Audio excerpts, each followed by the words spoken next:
This content is brought to you by Free Minds Club. सुकून सिर्फ जिक्र इलाही में है।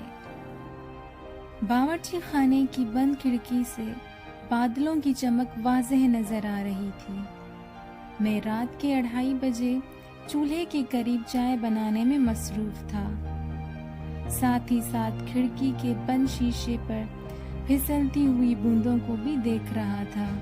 चाय तैयार होने के बाद कंबल उठाया और लॉन की तरफ चल पड़ा। स्विमिंग पूल से गुजरते हुए लॉन की तरफ बढ़ने लगा।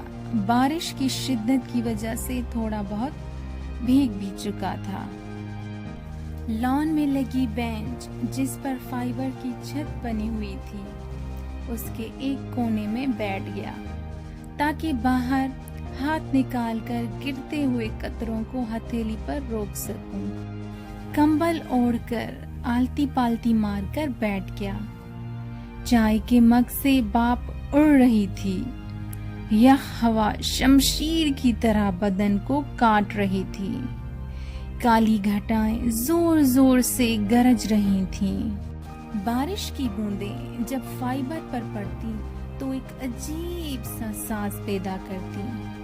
लॉन में लगी हेडलाइट की वजह से फूल और पौधे कदरे दिखाई दे रहे थे। रींचों के खिलने का दिन था। गुलाब की खुशबू और मोतिये की महकार माहौल को मुअत्तर बनाती। चंबेली की सफेदी माहौल में एक अजीब रंगीनी का एहसास पैदा कर रही थी। फूलों की नाजुक पत्तियों और पौधों के मासूम पत्तों से मोतियों की तरह कतरे गिर रहे थे। सामने बने स्विमिंग पूल के पानी पर बारिश के कतरों से हल्के एक अजीब कैफियत पैदा करते। इतनी रंगीनी और शोर के बावजूद मेरा अंदर न जाने क्यों इतना बेरंगो खामोश था। गैराज में खड़ी रेंज रोवर बारिश में धुंधली मगर खूबसूरत दिखाई दे रही थी। लग्जरी घर में लगे पीले व नीले बल्ब एक फिल्म सा मंजर पेश कर रहे थे। गाड़ी पर नजर दौड़ाई। मुल्क के महंगे तरीन टाउन में अपने घर पर तायराना नजर डाली। दिल फरेब फूलों व पौधों पर निगाह गई। स्विमिंग पूल में गिरते हुए खूबसूरत मीना के मोतियों को देखा।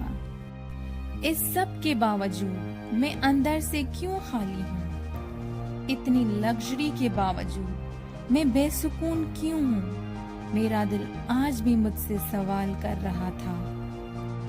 इतने सवालों के हुजूम में आखिर नजर एक कोने में खड़ी मेहरान कार पर पड़ी, जो सिर्फ बिजली के चमकने पर नजर आती।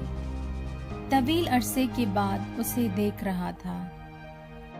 रंग उतर और जंग चढ़ चुका था, उसी तरह जिस तरह मेरा दिल जंग आलूदा हो चुका था। टायरों से हवा निकली हुई थी। धूल इतनी जम चुकी थी कि लग रहा था ये 19वीं सदी की हो। मैं चाहते हुए भी उसे बेच नहीं रहा था, शायद इसलिए कि ये मुझे अपने खस्ता हालों की याद दिलाती है, या फिर उस सुकून की जो मेरे पास नहीं था। उदासी वो बेसुकूनी से सर झुकाकर बेंच की एक तरफ देखने लगा। यकदम नजर वहां एहतराम से गद्दी पर रखी हुई किताब पर पड़ी।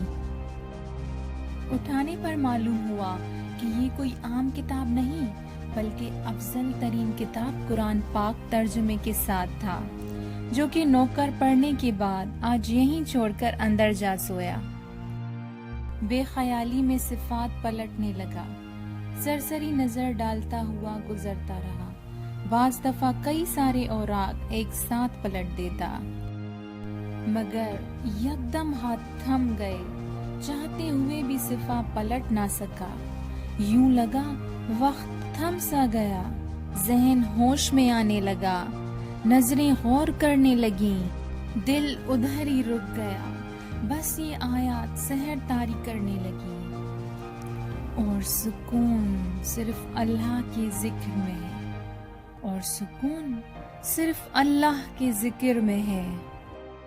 हाँ, میرے پاس ایک چیز کی کمی تھی جو خریدنے سے نہیں توفیق سے ملتی ہے، جو طلب کے بعد زبان پر جاری ہوتی ہے، اور وہ شے تھی ذکر الہی جس سے میں محروم تھا۔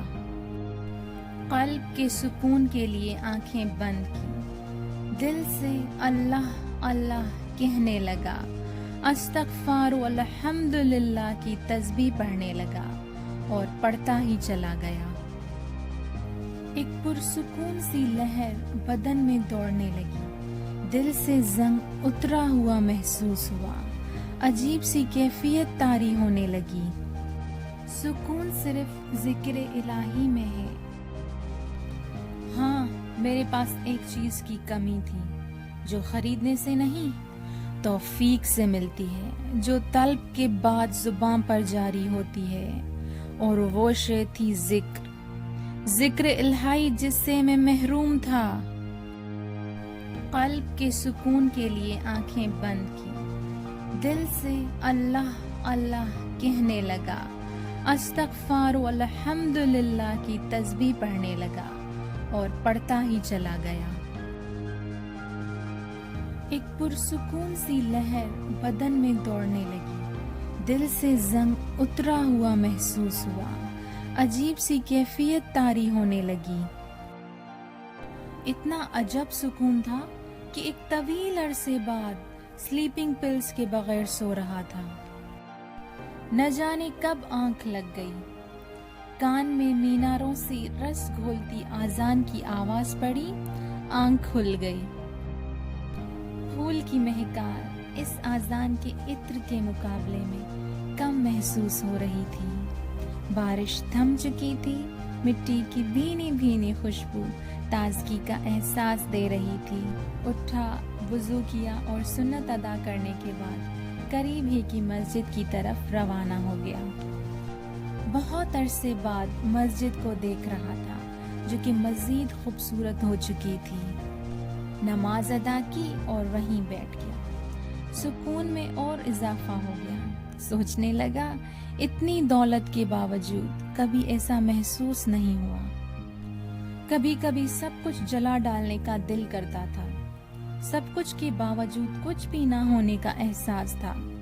نہ جانے کیسے اور کس کی دعا سے توفیق کا دروازہ کھلا اور سکون لوٹا اور پرسکون ہونے لگا۔ نہ جانے کیسے میری آنکھ سب کچھ دیکھنے لگی۔ ہمارے پاس جو ہے وہ پرائیڈ ہے، سکون نہیں۔ اندر سے ایک ہی آواز آنے لگی، سکون صرف اللہ کے ذکر میں ہے، سکون صرف اللہ کے ذکر میں ہے۔